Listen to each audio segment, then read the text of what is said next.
Web 2.0. Innovation. Trend. Collaboration. Software. Metadata.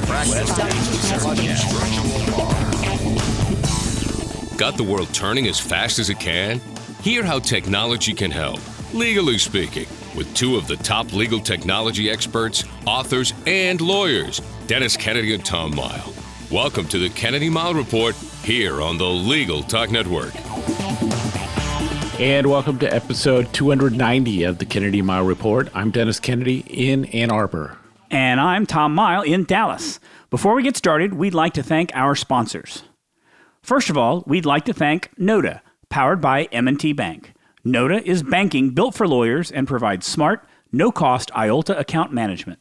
Visit trustnoda.com/legal to learn more. That's N-O-T-A, Noda. Terms and conditions may apply. Next, we'd like to thank Colonial Surety Company Bonds and Insurance for bringing you this podcast. Whatever court bond you need, get a quote and purchase online at colonialsurety.com/podcast.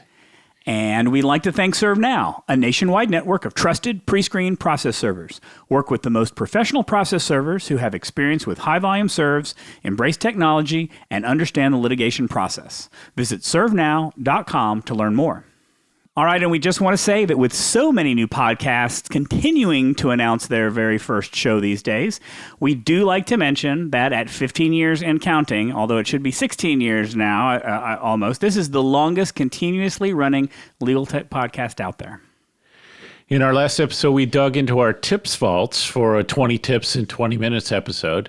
It seems to have been a very popular one. In this episode, we take a look at the growing phenomenon of forcing people to come back to the office.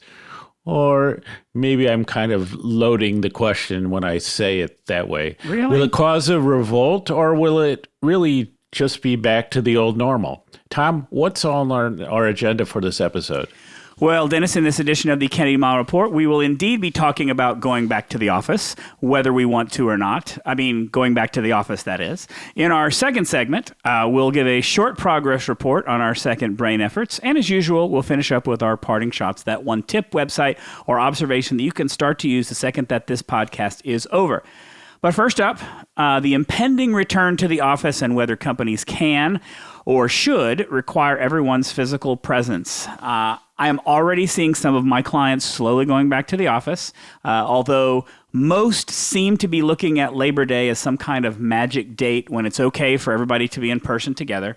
To the surprise of no one, not everyone is thrilled about going back to the office, but some companies are being very firm about requiring everybody back. I've been hearing, suddenly when we decided to do this topic, all I hear about now are stories about people coming back to the office, and it's really been going on for a couple of months now. To be fair, not every company is forcing people back to the office, and we'll talk more about the hybrid workplace and what that needs to look like.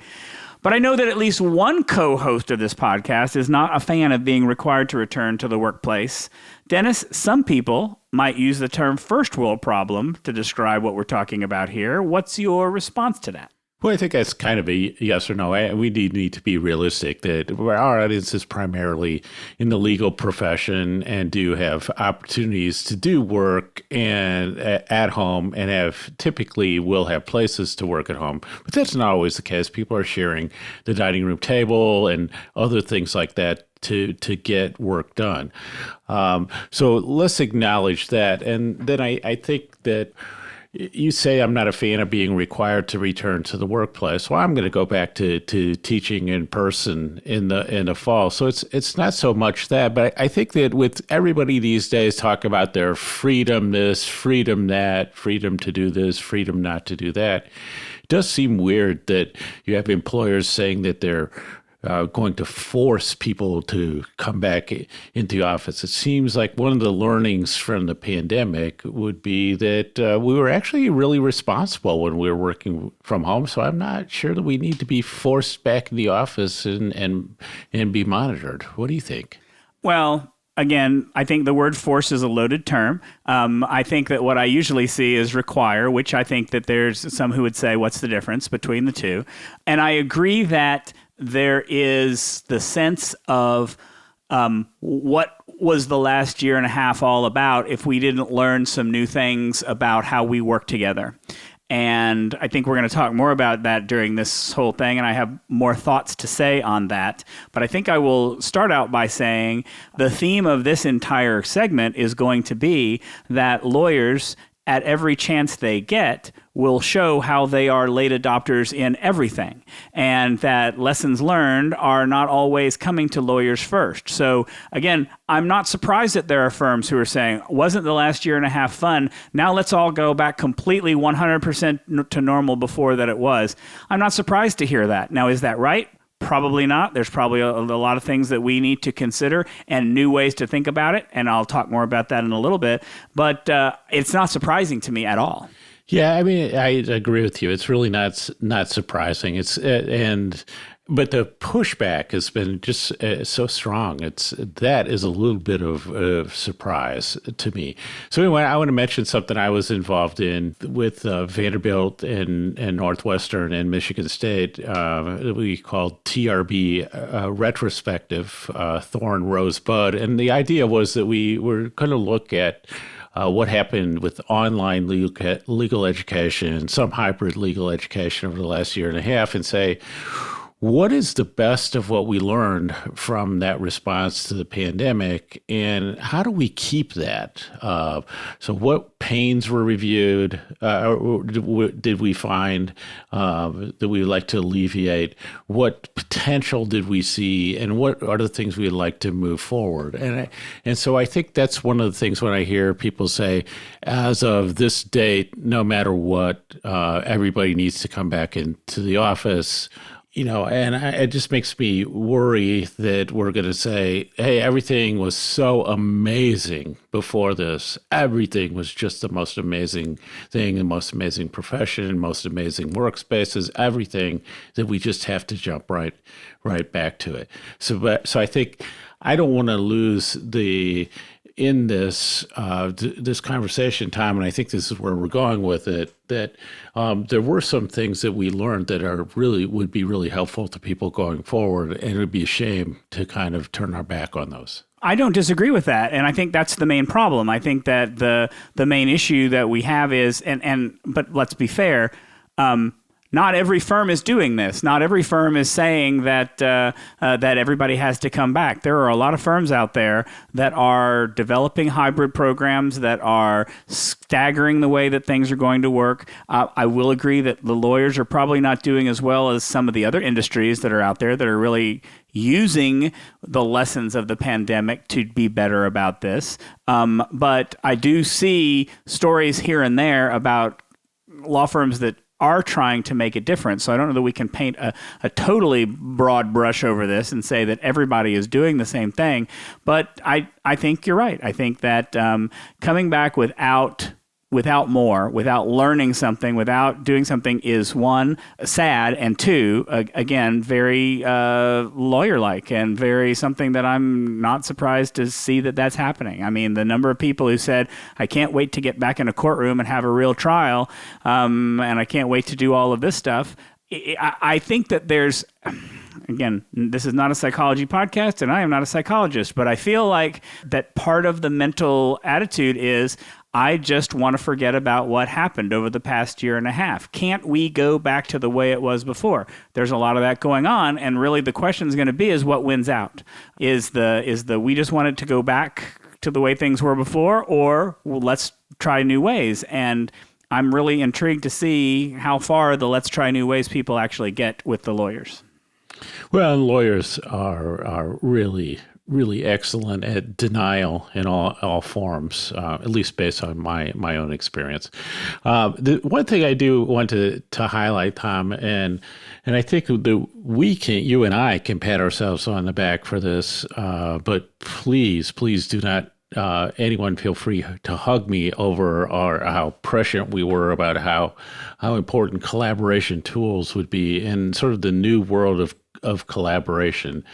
And I think we've learned so much from that and seen so many benefits that I do expect that. And I think that's one of the things where you start to question, why am I going physically back into an office where I've, for a year and a half, done a great job using all these tools, some of which have really significant benefits over in-person meetings.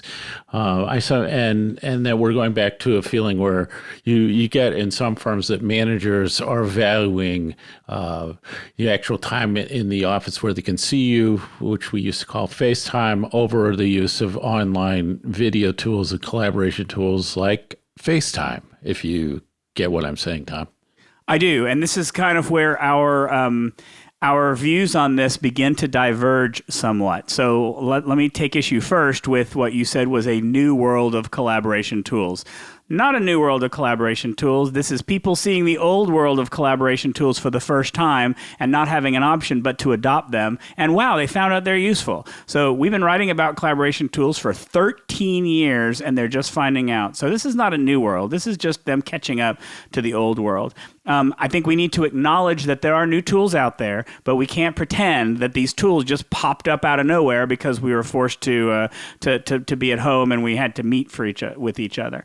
Here's where my real point is that I believe that there is a time and a place, and there is an effectiveness for virtual and online meetings. But I believe that there are also benefits to being in person. And one of the things that I really resonate with is there was a survey put out by combination by Major Lindsay in Africa and Law 360. And among the things they talked about, one of the things they asked was, what are the 4 major areas that have suffered by not being in person?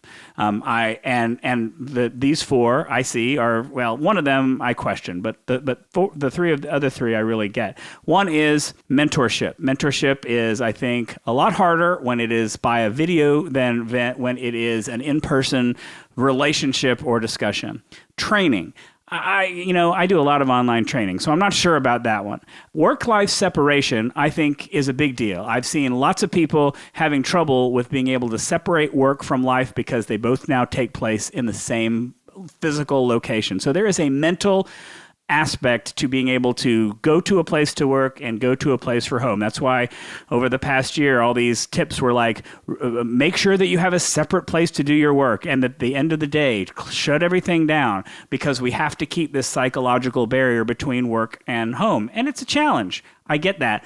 Then that leads to that last thing that people have suffered with is mental well-being and burnout. So there are more and more lawyers. In fact, Dennis, you're going to quote a survey here I see in the notes that talk about burnout, and I'm going to make the argument that the burnout is because they're at home and they're doing the same thing all the time, and it's not because they're burned out and that's a serious concern. So, there are some ways that I would say that almost argues for going back to the office. I'm not going to make that argument. I'm going to say that being at home, being out of the office has its benefits, and there are times and purposes for which being virtual makes total sense and should continue as a process.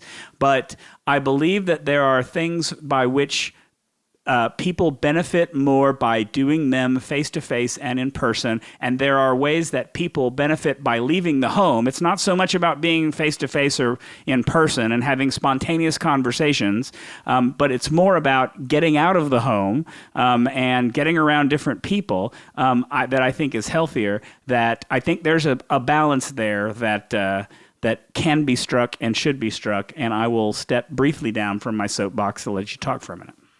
Well, I think we're finding evidence of all kinds as time goes along. And so in some cases, people are saying, oh, this will be better. In person is better, like on mentorship. And then there's another group that's saying, well, no, for diverse lawyers, actually being able to schedule and do things for women lawyers, being able to do things where it's not in, going to the golf course, being in the office, those sorts of things. Actually, that's been a positive development in some ways. But I think to go back to the retrospective we did, there are 2 themes that really stood out for me. And so one is that people felt they could trust each other more in this online setting because everybody's kind of responding to the same things, the same sort of developments going on with the pandemic, and you were realizing that people were doing the best that they could in most cases. So I think there's this notion of trust. I think as professionals, it was nice for a lot of lawyers to feel like, hey, I'm working from home. I didn't have to have somebody, putting surveillance on me or watching me, checking when I was in the office or not. They could just trust the work I was doing, and I kind of felt like more of a professional than I ever had before. And the other key point was flexibility. That and you alluded to this, that we're saying like, hey, you know what? In some cases, it makes sense to send an email. In some cases, it makes sense to have a phone call. Sometimes it makes sense to have a video conference. Things can be done in different ways. And when you start to say like, do I need to be with people in person and try to coordinate all of that, and get people together, travel, those sorts of things, is that the best use of professionals' time? And I think that all those things are starting to come into play. Yes. So I will say, for talking about women and diversity, and I think that to a certain extent, I would prefer them to fix the problem of going to the golf course than saying we can only meet virtually to have any type of valuable conversation, because that, to me, that suggests a breakdown that was far beyond whether we're having people meet in person than that say, okay, well, all of this type of stuff needs to happen only virtually from now on to be successful. I feel that we're acknowledging lots more failures there that should be fixed than just the fact of coming back into the office. I will say, to your plea of not to hug you, I would say I'm pretty sure that there's some HR rules around hugging in the office even before the pandemic. So I don't think you have to worry too much about that. I think my position is that, well, I'm going to start sounding like a broken record. There are good and valuable reasons that we should not have to be in the office all the time, that we can be just as productive, we can get just as much work done, we can have very similar professions. We are in a profession that is uniquely suited to remote work. But that said, I believe that there are benefits to being together that need to be considered as part of this. And there are psychological benefits that need to be part of this. There are a lot of people who need to be around other people. I don't consider myself a particular extrovert, but I've been around the same person now for a year and a half, and I'm getting tired of it a little bit. I'm ready to go and be around other people. So I've got to imagine that there are a lot of people who are feeling the stress because of that situation, and that's why I keep saying it shouldn't be a forced position, but it ought to be a negotiated position. It ought to be something that we're learning from new. I mean, there's one of the links that I'm going to put in the show notes is from I guess it's a law review article. I'm not sure exactly what it's coming out from, but it's a professor at the University of Iowa College of Law is doing an article that doesn't really sound like it's only moderately on topic, but it actually turns out to be on topic. It's called The Puzzle and Persistence of Big Law Clustering is what it is. And it argues, again, surprise, that lawyers are late adopters of everything, and that management in law firm prefers the exploitation of proven office strategies than the exploration of novel and uncertain strategies, which is why they prefer you to be in the office than to work remotely. But I think the author, has got a great point here, and is, saying that lawyers are in an ideal situation right now because the mandatory nature of moving everybody home reduce the transaction costs of coordinating that sort of effort. So you didn't have to think about the cost, you just did it. And it avoided the costs that come with allowing only certain people to work remotely and saying, well, we can only let a certain number of people work remotely, and you get to do it, and you don't get to do it, and you get to do it. And so I think that what they are saying is this is the perfect time to explore new ideas because you don't have that choice between the exploitation of the proven office strategy and the exploration. They are both equal choices that you can make, and it's the perfect time to make those choices. Yeah, so there's so many things, Tom. I know that we won't. We can touch on a bunch of them, and I'm just going to tick through a few things that I had on my mind. Is like people realize that they hate commuting. Nobody wants to go back to that. There might be a few people who say, "Well, there's less traffic," but for a lot of people, that's a lot of downtime. People have now figured out better approaches: childcare, taking care of their parents, other issues. People felt that people build tons of hours. People have found ways to be productive over the last year and a half. And now they're being told that they need to come back into the office. And is that going to be some kind of measure? So what does productivity even mean anymore? So then for me is like, what if I find it harder to work in the office than I do at home? What if I'm like really run smoothly at home, but in the office, I say, man, it's a terrible setup. I'm interrupted all the time. I dread going back to work because the first couple of weeks, everybody's just going to be hanging out, at my desk or at my office, just talking. Like I would say that the first several weeks of people going back to the office, the productivity is going to be near zero, just because people are catching up with each other. And I think there are legitimate anxiety, health, and safety concerns still about the office setups that. We've seen the return of the as we like to call in the U.S., the active shooter issue. We're still not sure where we are on COVID. And do you make people who are legitimately anxious and have concern about being in the office, make them come into the office? How fair is that? So I think those are all issues that need to be considered. This is time where I talk about the second survey or two sets of surveys that I found when I was looking at this issue. They were both conducted by Law 360. And what's interesting is that they kind of have, I'm not sure that they have a conflict or not. The first survey was conducted with Major Lindsay in Africa, the one I mentioned before. And what was interesting about that was 21% of those surveys were itching for a return to the office as soon as possible. And those people tended to be partners and older lawyers.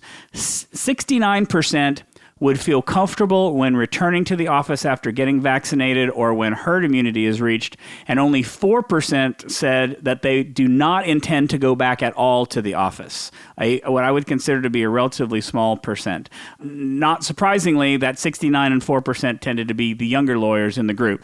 The other, I guess what's confusing to me, and maybe this is where the conflict is that there was another survey conducted with brand new summer associates. So almost entirely younger. I mean, I would guess demographically they will tend to be younger adults. 48% of those said that they're willing to go work in the office now. 45% said they would go if they were vaccinated, and 7% said they weren't comfortable going back to the office. So I'm confused about whether, it sounds like more people, from these surveys, it seems like lawyers are not generally unwilling to go back. There are some that aren't, but I would only say I don't know what the real answer is. I think that because we're seeing all of these conflicting different things, I think that's just all the more reason why we need to have a thoughtful discussion about how to do it and how to do this in such a way that allows for the exploration of new ideas. Yeah, I think that's right. So there are, for each statistic, there's a counter statistic, and in some cases, you're going to say, well, this doesn't. If you're talking about what first year, our 1L summer students or what first year associates are willing to do to have a job, believe me, they're going to err on the side of going into the office in this current job market. But I think we go. My concern is that we're just like. I just see this top-down thing in the announcements, and a lot of what we see is big law. And there's also some, the other thing, Tom, is there are some firms where people have never worked from home. And this through the whole pandemic, they've been in the office. But the big law announcements we're saying of certain dates, everybody has to be in, that kind of thing. I think you just wonder, it just seems so top down. And I know how psychologically most of us work, that if I'm told from the top that I have to be in every day, the first day, any managing partner of the firm is not in the office and is working from home, that's going to be one of the last days that I feel any need to come into the office. And I think we're also truly over nostalgic about in-person meetings and the spontaneous hallway conversations, which we'll realize once we get back into them. I don't think we have a great sense of what hybrid could look like, where we bring the best of two worlds together. And at home, we're used to personalizing our schedule, not dressing up, setting our own hours, do these sorts of things. And back in the office, we're just, feel that we're being told what to do. And if you're in an open office, man, like everything about that, whether or not you're vaccinated, all that sort of stuff, you just look at the open office concept and you're saying, that is just not a healthy space. So in terms of the open office concept, I think it depends on what you mean. I think in general, open office is a terrible concept when it comes to spreading illness. But I also think that we are going to see commercial real estate evolve a lot in the coming years. We're already seeing companies think a lot about how office space evolves and how it's going to need to change, because it doesn't make sense. Likewise, it doesn't make sense to have separate offices for everyone, especially if we're going to go to the hybrid workspace.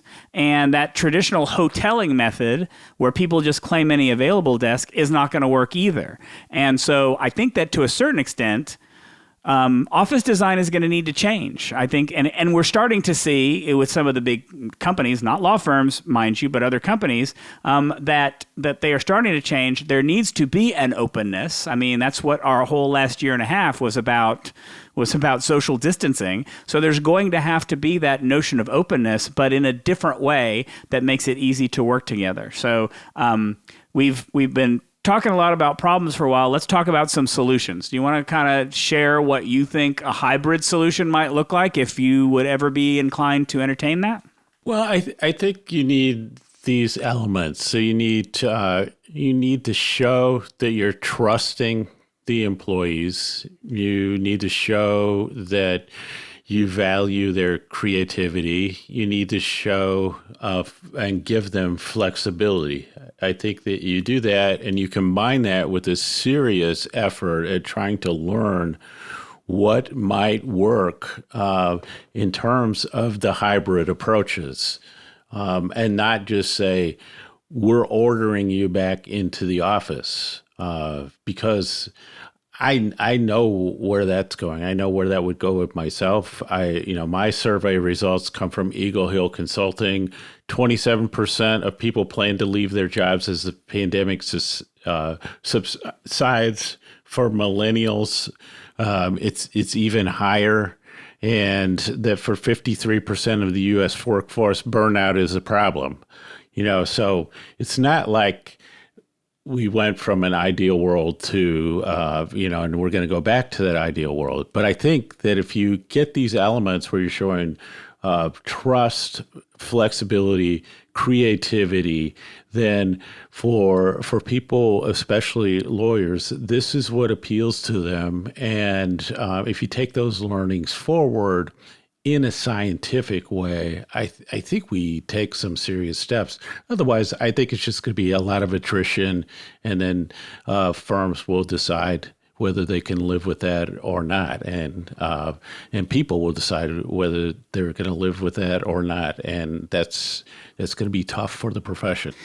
Okay, so you couldn't resist going back to the negative again and talking about the survey. And I'm only going to point out about this survey that nowhere in there do they say that people are going to leave their job because they are being forced back to the office.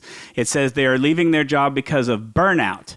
And if I were on one side of a trial versus you, I would argue that that burnout is due to lack of communication, being forced to join video meeting after video meeting, having work time and personal time blur together because we're all at home so much, which in a perverse way would be an argument for going back to the office to avoid that burnout. That said, I think that a hybrid is possible. I think it certainly starts with all the things you talk about.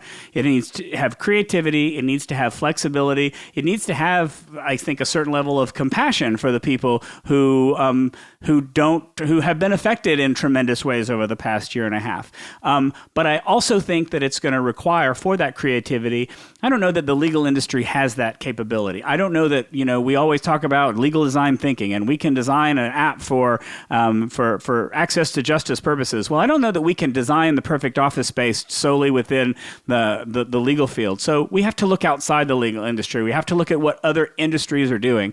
I mentioned this on a previous podcast, so I'll mention it again. I think that technology companies are really taking the lead because some companies are saying their employees never have to come back to work again. Some of them say you take your choice and you don't have to do that. Others are allowing a lot more flexible schedules. The thing that I hear most often about a flexible schedule is 3 days a week: Tuesday, Wednesday, Thursday, Friday and Saturday, Monday and Friday, stay at home. I hear that a lot. I hear that in some law firms, actually, but I hear that also outside the legal industry. Companies like Google are actually insisting that their employees return to work, but I think in exchange, and I can't remember the article, I think I posted it in a previous podcast, they're essentially reinventing their workplace to make it a more comfortable, healthy place to work. So I think that they are trying to recognize, or at least recognize what they believe is that in-person meetings are more effective for them, but we want to make sure everybody is safe and healthy, so we're going to try to accommodate that.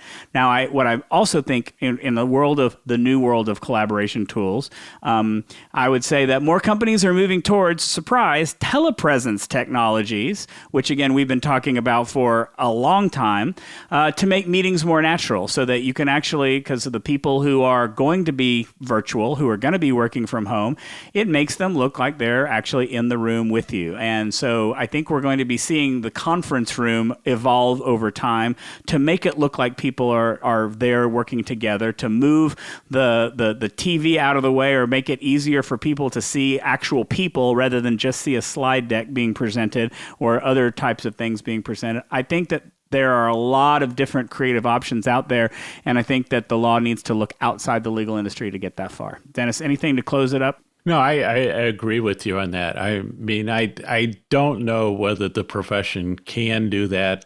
I don't know whether a lot of people, not a lot of people, I'm hearing people say that it's a real benefit to a job to be able to work remotely, and they will take a job if it's remote versus one that they have to come into the office. So things are evolving, and I love this quote that says the best talent always has options. And I think this is one of these cases where it's going to be a wait and see. And in this job market, outside of legal's pretty tough right now, but it's more of a seller's market for employees. I think you can ask more, and there's going to be more of a wait and see. And, the younger generations are definitely having that approach. Like, I don't know how this command and control, top down, older generation telling younger generation what to do. I don't know how long that can sustain. All right, that's enough on this subject. Let us move on to the next segment. But before we do that, let's take a quick break for a message from our sponsors. Looking for a process server you can trust? ServeNow.com is a nationwide network of local, pre-screened process servers. ServeNow works with the most professional process servers in the industry, connecting your firm with process servers who embrace technology, have experience with high-volume serves, and understand the litigation process and rules of properly effectuating service. Find a pre-screened process server today. Visit www.servenow.com. Wish you could get a quote and purchase an appeal, trustee, estate, or any other court or fiduciary bond quickly online? Colonial Surety Company has every bond you need and is a direct insurer that's U.S. Treasury listed, licensed in all 50 states and territories, and rated A Excellent by AM Best. So you can be confident it's a trusted resource. Get started at colonialsurety.com/podcast. You went to law school to be a lawyer, not an accountant. Take advantage of Noda, a no-cost IOLTA management tool that helps solo and small law firms track client funds down to the penny. Enjoy peace of mind with one-click reconciliation, automated transaction alerts, and real-time bank data. Visit trustnoda.com/legal to learn more. Terms and conditions may apply. And now let's get back to the Kennedy Mile Report. I'm Tom Mile. And I'm Dennis Kennedy. And it's time for our new segment. Well, not so new anymore. And we call it Hot or Not. We pick something people are talking about. Well, in this case, maybe the two of us are talking about. And we argue whether we think that it's hot or not. We might agree, but odds are that we won't.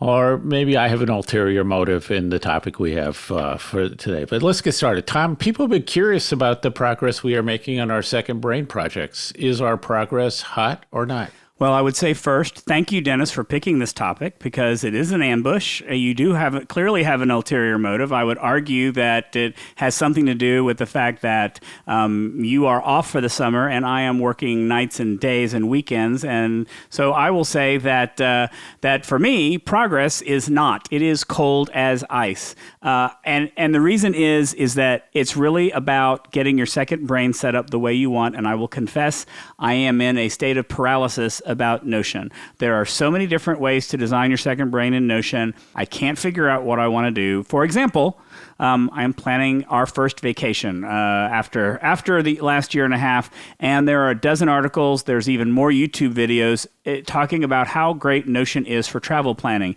And every single one of those has a different way of structuring their travel planning area, which is great. That means you have a lot of freedom to do what you want. That's one of the great things about Notion. There are infinite possibilities. But, there are times when I want a little less freedom and I want someone who just gives me the perfect thing to do and tells me what's great and I just do it. Another example, and I'll say it for example, here's what I've been finding this week. How do you send an email to Notion, Dennis? Have you been trying to send emails to Notion at all? It's not my intended workflow whatsoever. So as I'm travel planning, I got reservations from the hotel. I want to save that somewhere. And if I'm travel planning in Notion, then I want to save that in Notion. Well, there's no way to send emails to Notion.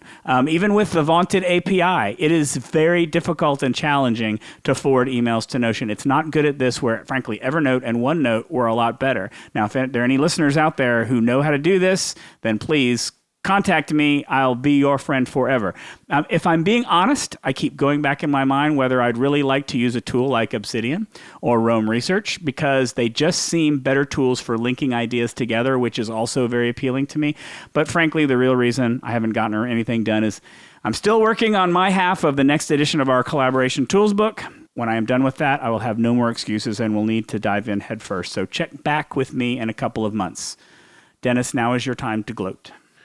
So I took advantage of my personal quarterly offsite for June, and one of the things I had on the agenda was the Second Brain Project, and decided that's something I'm focusing on the rest of the summer.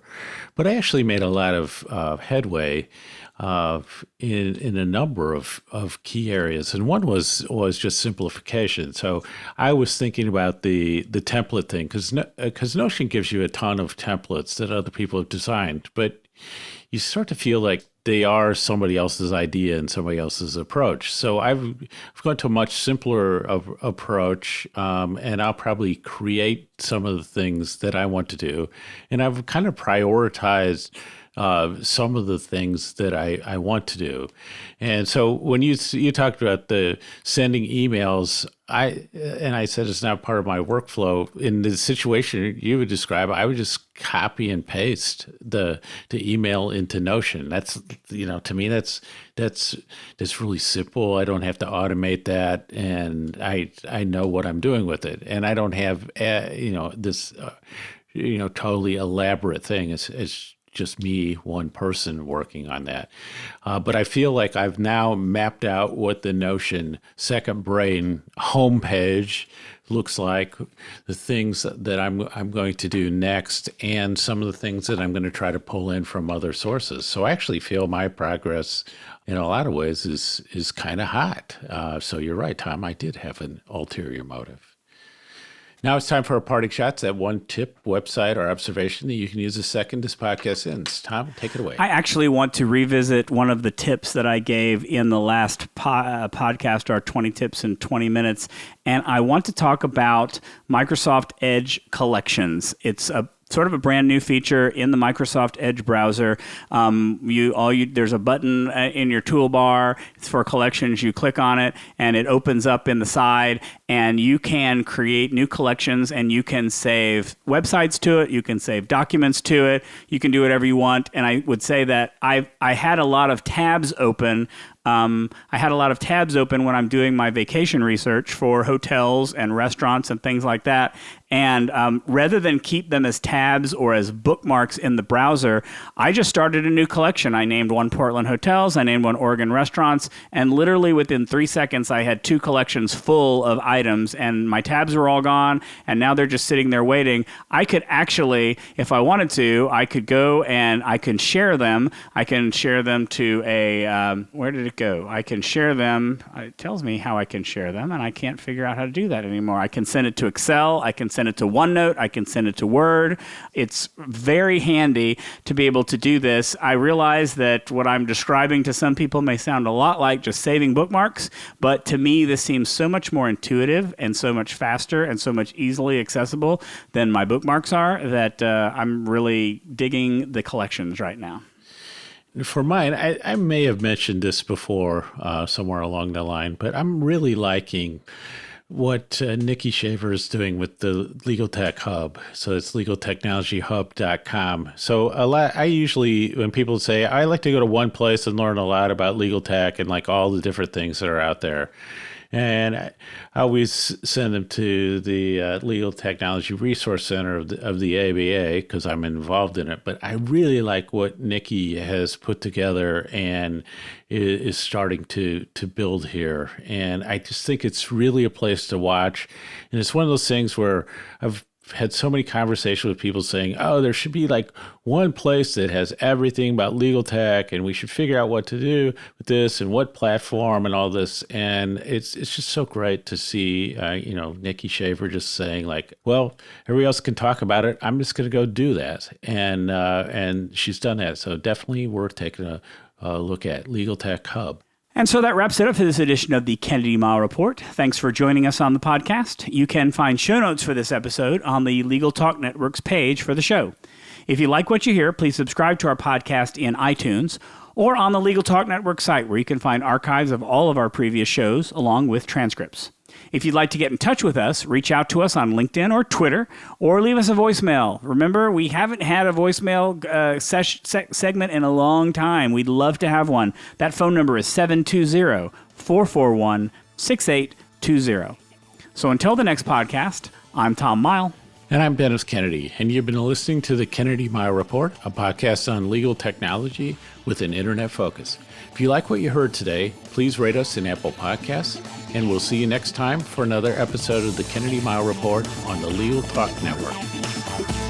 Thanks for listening to the Kennedy Mile Report. Check out Dennis and Tom's book, The Lawyer's Guide to Collaboration Tools and Technologies, Smart Ways to Work Together, from ABA Books or Amazon. And join us every other week for another edition of the Kennedy Mile Report, only on the Legal Talk Network.